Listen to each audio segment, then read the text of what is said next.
Look, y'all, I'm telling y'all, okay? I'm telling y'all. The Baltimore Ravens back on Monday Night Football in a kind of not revenge game, but a hope for a bounce back game against a team you've seen before, against a coach you've seen before, and a coach that honestly I think a lot of Ravens fans are very excited to see again. The Harbaugh is back. All right. Back in LA again. There's a lot of history for the Ravens for Lamar Jackson in LA. It's going to be a lot of fun. Ravens, Chargers. Let's get this preview underway. We got a lot to talk about and a little bit of time. So let's do it.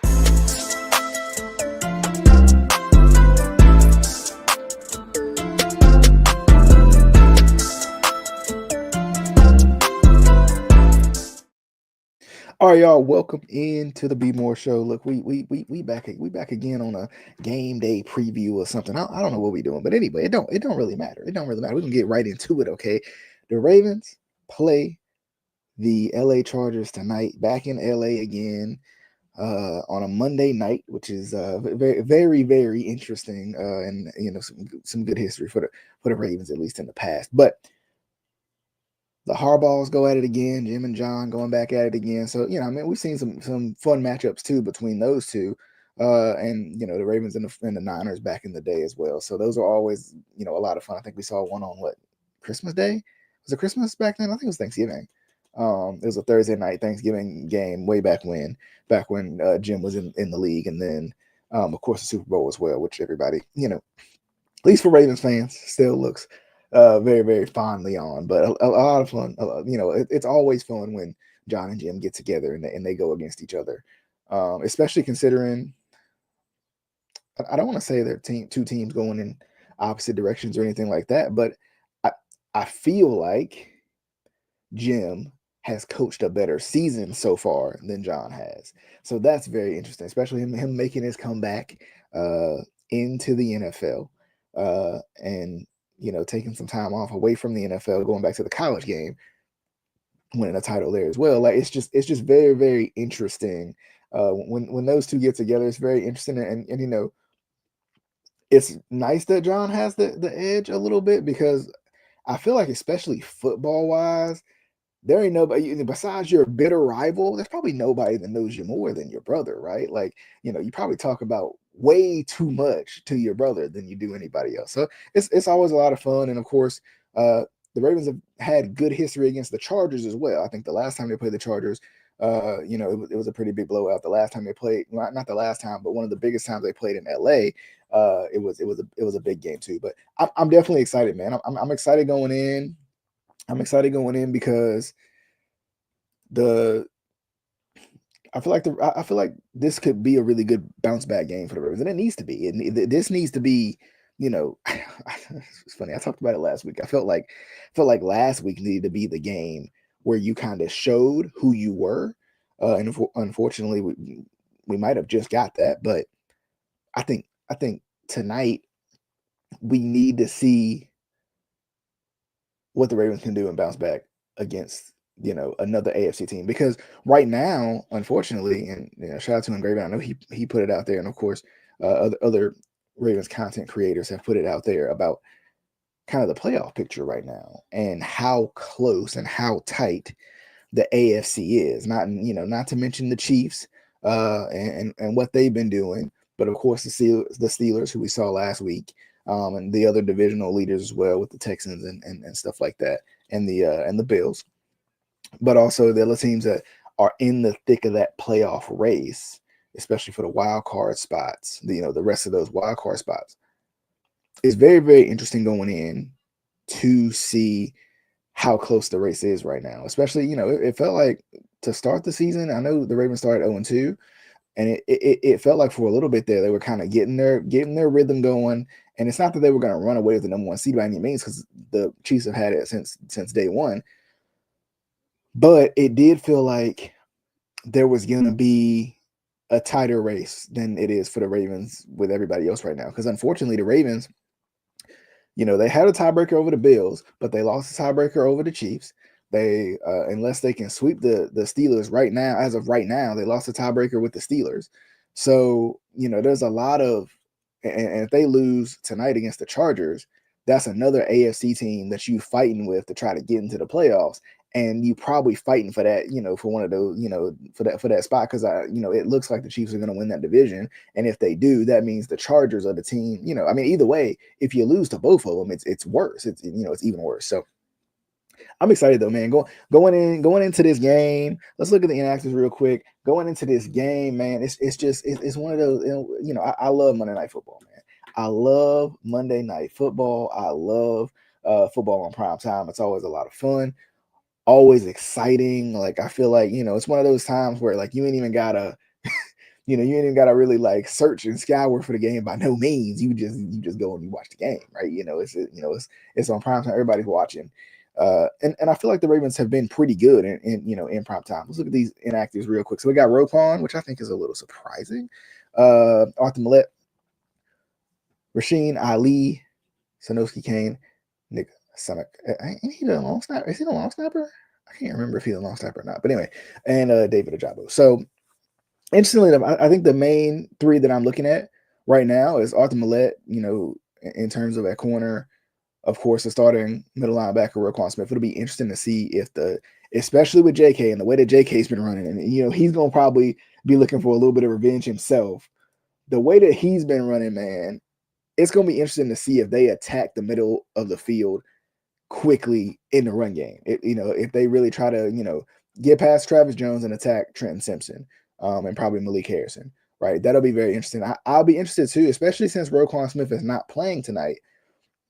I know the plan was to have Kyle Hamilton play safety, but they might want to put him, and put him in the box a little bit, even more than they normally do, and have him run a little bit of middle linebacker in those nickel dime packages. Having more DBs on the field and stuff, especially since they don't have. I don't know how much they're gonna trust having Malik Harrison on the field at all times. So Roquan Smith is a very interesting one. I don't remember seeing him getting injured or anything, and I haven't really kept up with the injury report throughout the week. But him being injured is interesting to me. Him being injured is interesting because that's not what I was expecting. I was not expecting to see him on the list today. But I know somebody had joked about Kyle Hamilton potentially having to play middle linebacker, which was interesting. So I mean, I think I'm not worried about the Arthur Millette injury. Like Arthur Millette plays a pretty good role, but I think having Tre'Davious White, having Nate Wiggins, having Marlowe, I think in terms of corner depth and stuff, I think you're okay there. And then Ojabo, I just don't get it at this point. I don't know I don't know what the injury was. I might try to search through and see if I can find it real quick. Like I don't know what the injury was, but what's been going on with him. But I haven't seen. Let's look through and see if they put out an injury report for practice, maybe. But like I just for whatever reason, man, I haven't seen any sort of I don't get it. I don't know what would be up with him to the point where he would be injured. Like I don't know. Like I don't get it. I don't understand what's going on with him. I'm very very interested to see how it goes. If I have to scroll through too much here. I mean, this X too. You ain't gonna never know what you're gonna find on this dang on way. But anyway, if I see it, but it's very interesting going in, like to see what the Ravens will do defensively if Roquan Smith will even affect them. To be honest, because of course Roquan Smith is. Let's look at this article here. Of course, Roquan Smith is a big miss, but a lot of people have been kind of interested in the fact of seeing what Roquan Smith, kind of a lot of people have been saying like they didn't feel like Roquan Smith has been doing, playing well anyway. So it'll be interesting to see what Trenton Simpson does. I feel like Trenton Simpson's been playing well, but this will be the challenge game, right? This will be the game where you kind of get to see. Yeah, missed his 4th straight practice on Saturday. Never missed a game because of injury, which is crazy. He left late in the 3rd quarter, week 11 against the Steelers. Turned briefly and then was ruled out. And they don't even say why. I don't even remember what happened to him. Like that's the thing. Like I ain't even see that part. I ain't even see him go to the field. Anyway, it's just very interesting, man. Like it'll be interesting to see how this defense plays without Roquan, because Roquan has been a big catalyst piece. I know this season hasn't been great for him, but in terms of like turning this defense around last year, and of course he's probably, he's still a big leader on the field. It'll be interesting to see like what happens in terms of, because the Ravens have had communication problems throughout this whole season. So it'll be very interesting to see. It's going to be one of those things. It's going to be one of those things, man, where uh, Trenton Simpson probably becomes the guy almost. He almost becomes the guy at middle linebacker for this game at least. But shout out to you. This was funny too. And this was the joke that I saw that I was talking about. So shout out to Yuri on Twitter. He was saying Marcus Williams returned to the starting lineup because Kyle Hamilton has to play linebacker, which is funny with the Rock, the final boss. That is funny. And it's funny, because of course the big thing was, and let me go to this video here so y'all can listen to what John Harbaugh had to say. The funny part about it was, Harbaugh had just mentioned that Marcus Williams was going to take a step back. And then, of course, we had Eddie Jackson get released. And then, of course, the injury to Roquan Smith changes up how you, scheme up your defense a little bit. So let's pull this up real quick so y'all can see, y'all can hear, because this was a very, very interesting. I get my thoughts. Yeah, that was a plan going in. Those two guys, we had, we were trying to attack some issues that we had in the back end, as everybody knows. And I thought they played well back there. Those guys did a good job. Darius had earned that opportunity, he earned that chance by the way he practiced, and then also by the way he played when he was in there during the course of the season. We put Kyle back there as well. I thought he played very well back there. He did a great job communicating. They both did, and they played well. So that would definitely be a formula going forward. And then, still the guys that are here with us are still going to be working to do whatever they can to help us win. Yeah, that was so basically saying the main crew is going to be Ardarius Washington and Kyle Hamilton, not necessarily Kyle Hamilton and Marcus Williams. That those kind of been the starters. Well, you had and I thought it was a good move, but I was wrong about that one too. You had Eddie Jackson back there. You had Marcus Williams back there, and then Ardarius was playing kind of as needed. He was playing and letting Kyle Hamilton play a little bit more box safety, take away the tight ends and stuff like that. So it's very, very interesting, man. That kind of Marcus Williams is going to have to step back up again. And it'll be interesting too, especially considering the position, because, of course, it's the different safety positions. It'll be interesting to see if they move Marcus Williams over, possibly. But I mean, I feel like they've had Kyle still roaming around a little bit, even from back in the safety position. So what I would be interested to see is if they put Ardarius Washington where Kyle would usually be, and then keep Marcus Williams where he normally is. I mean, Marcus Williams has been known as a ball hawk throughout his career, but it's just been, for whatever reason, this season for him has not been good. So hopefully, I mean, sometimes when changes are being made, that's when you need the that's when the opportunity comes, right? When changes happen to be made. So, Kyle Mangum said John Harbaugh indicates that Ardarius Washington and Kyle Hamilton would be the Ravens' true safeties moving forward. $70 million Marcus Williams will take a step back, which I think is very, very interesting, man. Like, what happened to Marcus Williams between the time that he was signed and now? I mean, the Ravens have not had a lot of luck with safeties. Honestly, it's been, it's crazy. It's been the guys who you wouldn't expect. It's been the guys you wouldn't expect have been the guys to step up. Ardarius Washington, Deshaun Elliott, Chuck Clark, the guys like that, as opposed to the guys you paid the big money for, whether it be Earl Thomas or whether it be Marcus Williams, have been the ones to kind of really take a step back. Even a guy like Eddie Jackson, who's been, a pretty good safety throughout his entire career. But very, very interesting to see. I think what this leading to the game. Honestly, I think because of Roquan's injury, I think this actually might open up some things, and it might test the Ravens defense a little bit more. Not to say that they're going to take Roquan Smith off the field very, very often, but if you can still showcase it, so my hope is Ardarius Washington and Marcus Williams, they can rotate, right? So they can have Kyle Hamilton and Ardarius Washington, back in the backfield, right? Like not in the backfield, but in the secondary, right? Deep in the secondary. And then when they want to bring Kyle down, they put, they put in Marcus Williams, maybe slide Ardarius over or something like that and see how that goes. It'll be interesting, honestly, to see what they do. It'll be interesting to see what they do because, it might honestly challenge them a little bit and really maybe showcase, what the future could hold, especially because they obviously the Ravens want to put Kyle Hamilton in the box, but you need two safeties to be able to sit back and make the right reads and not give up big plays. So I'm interested.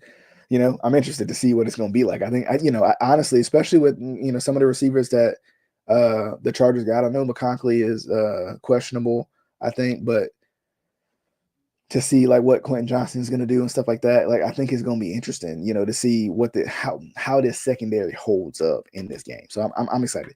I'm excited going in, especially with, how John Harbaugh put it out there. I'm very excited, but going into this game, I feel like because the thing about it is too, I mean, the starting safeties, at least on the depth chart as of right now, is still Marcus Williams and Ardarius Washington with, I wonder where. And then they have honestly, and this is interesting, they have Kyle Hamilton listed as a nickelback. I don't know if he's been listed like that the whole year, but that's interesting, especially since Millette is out. So I wonder if they're gonna have Kyle play the slot more, and play kind of those tight ends and those slot guys more this game than normally he would. And then it's still gonna force Marcus Williams and Ardarius Washington to play their regular, their regular stuff. So it'll be interesting, man, to see what happens, and especially too with, I'll be interested to see what Tavius Robinson does today because I think he's gonna get a little more run with no. I think Adisa Isaac was in as well last week, so he's kind of making a return too. So I think it'll give a chance for the young guys to go at it, especially considering. I mean, David Ojabo is just there like David Ojabo, like I don't understand, like I don't know, like it feels more and more like a waste of a pick the more you go along. So I don't even know, man, like what. Oh, he's a healthy scratch is according to Ken Film Study Ravens. Ken from Film Study Ravens, he's a healthy scratch. So I don't get it. I really don't, man. I don't understand. The Ojabo thing is an issue. It's a whole other video for a whole other day. But let's jump into to a little bit more to the preview, and I'm gonna get up out of here for y'all. All right, so I think it's gonna be very interesting to see what J.K. Dobbins does tonight, in terms of trying to attack this defense, especially with Roquan missing. It's gonna be interesting to see what J.K. Dobbins does, and I would not be surprised if J.K. Dobbins breaks one or two big runs. Just in the sense of he's gonna be running a little angry, trying to prove a point. So, I mean, I would not be surprised to see him break off a couple of big runs. But I think they'll hem it in. Honestly, I think the defense will play well again this week. I think the Chargers have shown some promise, but I think this defense is going to play well. I think some of the guys being in places that they might not normally be, I think it's going to be good for this team. I think it's going, it's going to be that pressure that's going to create some diamonds in this defense. So I'm excited to see what's going to go down. Offensively, this, the Ravens got to do what they have been doing most of the time this season, and they're just gonna have to continue to be creative. You ain't got to be cute to be creative, right? You don't have to be cute to be creative, and I think the Ravens are going to have to continue to be creative. And some of it is simple, right? Simplicity is sometimes your best bet when it comes to being creative. You got a Hall of Fame running back, you got a future Hall of Fame quarterback, right? You got receivers all over the place. You got a Hall of Fame tight end. You got a really good backup tight end. So it's like the talent is there. Spread the ball around, right? But lean on, I think the Ravens should continue to do what they always have done and lean on this run game. Lean on Derrick Henry, right? Lean on Derrick Henry. Do not give up on Derrick Henry. I don't care. I don't care if Derrick Henry has 2 yards at the start of the fourth quarter. Do not give up on Derrick Henry because Derrick Henry is a volume runner. Give him the football. It's that simple. It's that simple. Give him the football. He's gonna break one off. He always does, right? I think tonight, I think Derrick Henry outrushes J.K. Dobbins. I think J.K. Dobbins is gonna play well. I think he's gonna play angry, but I think Derrick Henry is going to outrush him, and I think we are on the road to another Jackson 5 because history is on the Ravens side. Of course, we had one of the times that one of those fond times that I think we all love. One of those fond times that we all love, which is hey diddle diddle Ray Rice up the middle, right? Like it's so crazy, man. Going back and thinking about this game, it's so crazy, man. Like yeah. This game was wild, dude. Like, and it's funny because I didn't even really get to watch this game. This was back when it was hard to find the games, right? It was, and of course how cable works, how how cable works. It's funny, like trying to find this game, like, you know what I mean? Like, it was funny. Like, I remember listening I don't know what I was watching. I think I was watching whatever the local game was. So it was the Panthers or it was Washington. And I remember them saying that the Ravens just converted an improbable third, fourth down with hey diddle diddle Ray Rice in the middle, which was crazy. And that was not it, but that still was funny when Philip Rivers was the most talkative dude ever, I feel like sometimes. But very, very interesting. Of course, we've seen the Ravens against the Chargers in the playoffs, so that's always been interesting too. I mean, it's just been. I feel like this might have been the playoff. That might have been the playoff game, the one we was just looking at. So that's interesting, man. It's crazy, man. But of course, one of the last times that Lamar Jackson was in LA was 5 years ago, when he got a chance to play against the Rams. I feel like we all remember the Jackson 5 that happened back then, right? So it's just it's funny, man. Like it's crazy. It's crazy. Like to see what Lamar Jackson was doing. This was in year 2 to see what he's done. Pull up the right tab. What he's done since then. I'm hoping for another game like this, another 264, 364, 464. All right. 5 TDs. I mean, 40 some points would be nice. I mean, it would be a good bounce back, but it's gonna be interesting too, because of course, Gus not on the team anymore. Hollywood not on the team anymore. So, Mark Ingram, you see there too. Like, it's crazy how much this team has changed. How good, that team was, but also at the same time, how much this team in general has changed. So it's gonna be, very interesting. Justice Hill still sticking around. So I'm excited, man. I'm excited going into Monday Night Football. It's gonna be a lot of fun. I know for y'all can't wait to. So it's gonna be a lot of fun. Let me get out of here before the game start on me. But we'll see you guys on the next episode of the Be More Show. It was definitely fun. I'm expecting big things from the Ravens today. All right. I don't know about y'all, but I'm expecting big things. So let's get up out of here. Definitely hope you guys enjoyed the show. We'll see you guys on the next episode of the Be More Show. Leave down below what you think. What do you think the Ravens are going to do against the Chargers? I'm expecting big things. I'm expecting Jackson 5. I'm expecting big rushing games. I'm expecting turnovers by this Ravens defense. This is going to be a team effort today. We'll see you guys on the next episode of the Be More Show.